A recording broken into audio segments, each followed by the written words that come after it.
Você sabe como funciona a nomeação de PCD em concursos públicos? Você que está aguardando a sua nomeação já pensou que um outro candidato pode ter sido nomeado no seu lugar?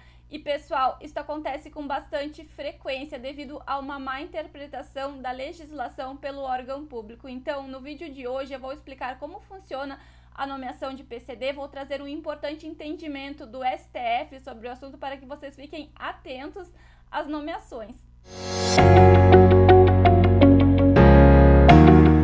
Para quem está chegando agora ao canal, seja bem-vindo. Meu nome é Natália e hoje eu vou falar sobre a nomeação de PCD em concursos públicos. E este assunto é muito importante, já que muitos órgãos públicos interpretam a legislação de forma errada e você pode ter tido a sua vaga ocupada por um outro candidato e você nem está sabendo. Pessoal, isso aconteceu com uma pessoa próxima a mim e esta pessoa entrou judicialmente e teve então a sua nomeação efetivada. Mas antes, eu gostaria de lembrar vocês de se inscreverem aqui no canal, porque a sua inscrição é muito importante para mim, mas é muito importante para vocês também, porque toda semana eu compartilho aqui materiais em PDF gratuitamente para concurseiros. Eu comento esses materiais em vídeo e você se inscrevendo será avisado sempre que for publicado novo vídeo, novos materiais. Então não deixe de fazer a sua inscrição e de ativar as notificações. Mas vamos então, e eu vou começar compartilhando com vocês a legislação que trata do assunto. Vejam o que diz o inciso 8º do artigo 37 da Constituição Federal. A lei reservará percentual de cargos e empregos públicos para pessoas portadoras de deficiência e definirá os critérios de sua admissão. Conforme vocês podem perceber, então, a Constituição Federal não traz nenhum número exato de vagas ou percentual de vagas que devem ser reservadas para pessoas portadoras de deficiência, mas nós encontramos este número, então, na Lei 8.112, no artigo 5º, parágrafo 2º, que diz o seguinte: às pessoas portadoras de deficiência é assegurado o direito de se inscrever em concurso público para provimento de cargo cujas atribuições sejam compatíveis com a deficiência de que são portadoras. Para tais pessoas serão reservadas até 20% das vagas oferecidas no concurso. Percebam então, pessoal, que a Lei 8.112 ela traz o que a jurisprudência trata de teto de vagas, ou seja, o limite máximo de vagas que devem ser reservadas em concursos públicos para pessoas portadoras de deficiência.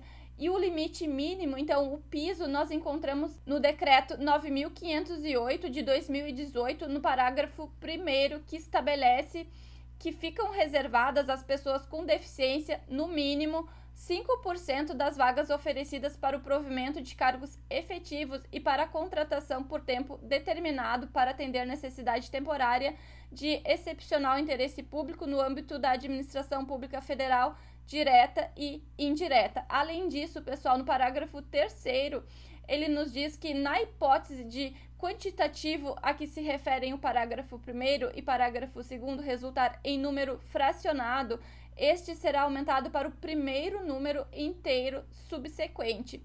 Um outro inciso importante deste artigo, então, é o inciso 2º, que ele nos diz que o percentual mínimo de reserva será observado na hipótese de aproveitamento de vagas remanescentes e na formação de cadastro de reserva.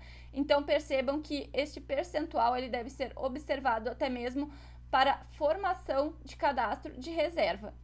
Sendo assim, existem alguns fatores que devem ser observados na ordem de nomeação dos candidatos aprovados. E em se tratando de candidatos portadores de deficiência, então deve-se observar sempre um percentual mínimo de 5% das vagas, um percentual máximo de 20% e um arredondamento para cima quando a divisão do número de vagas pelo percentual mínimo resultar em uma fração. E aqui, para exemplificar o que eu estou falando, eu gostaria de trazer a decisão do STF que eu comentei com vocês no início do vídeo. Eu vou colocar ela na tela para vocês.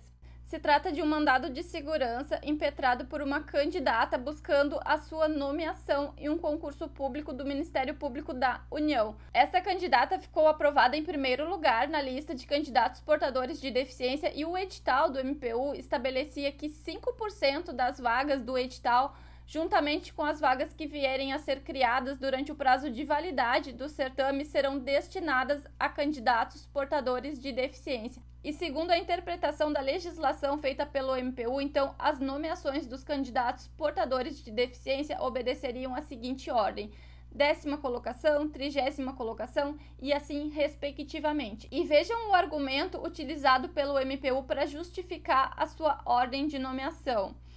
A administração na nomeação dos candidatos portadores de deficiência encontra-se de acordo com o ordenamento jurídico e com o edital do certame, ressaltando-se que, ao chamar o 10º classificado, estaria sendo nomeado um portador de deficiência, enquanto, se observada a simples incidência dos 5% sobre o número geral das vagas, a primeira vaga destinada ao portador de deficiência somente ocorreria ao se chamar o 20º classificado.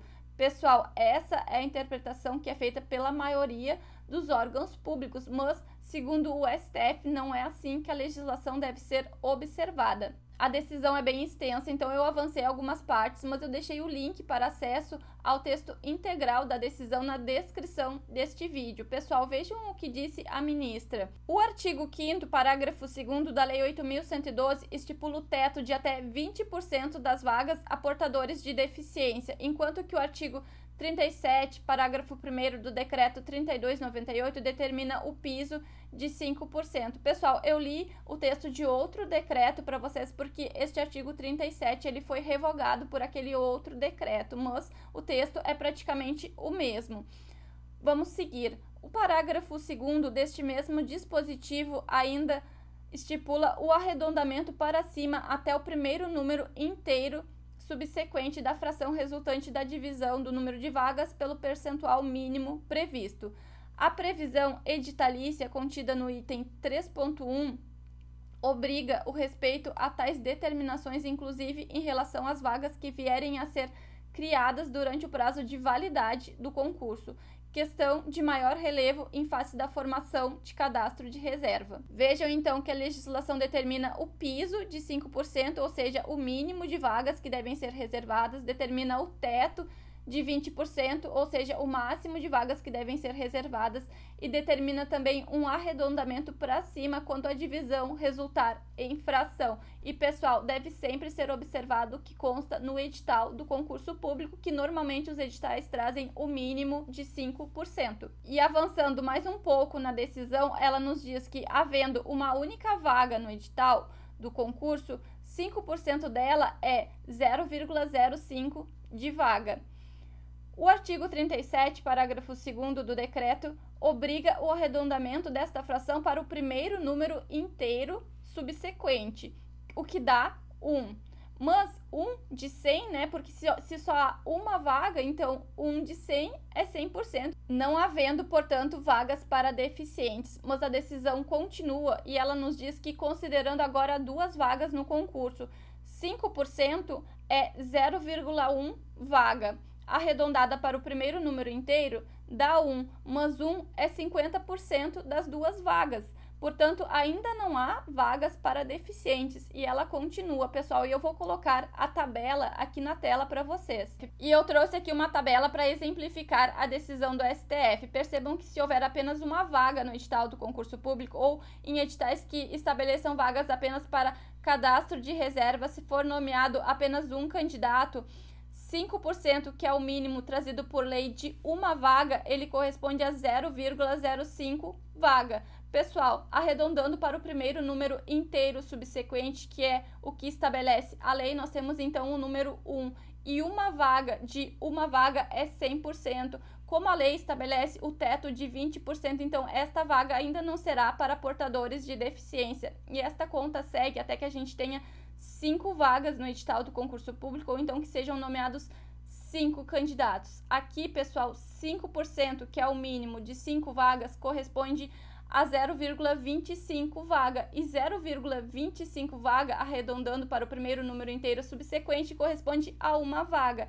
Uma vaga corresponde a 20% de 5 vagas. Então, aqui nós temos que atende todos os requisitos trazidos pela lei para a nomeação de candidatos portadores de deficiência. Então, esta vaga destina-se a um candidato da lista especial, ou seja, a um candidato portador de deficiência.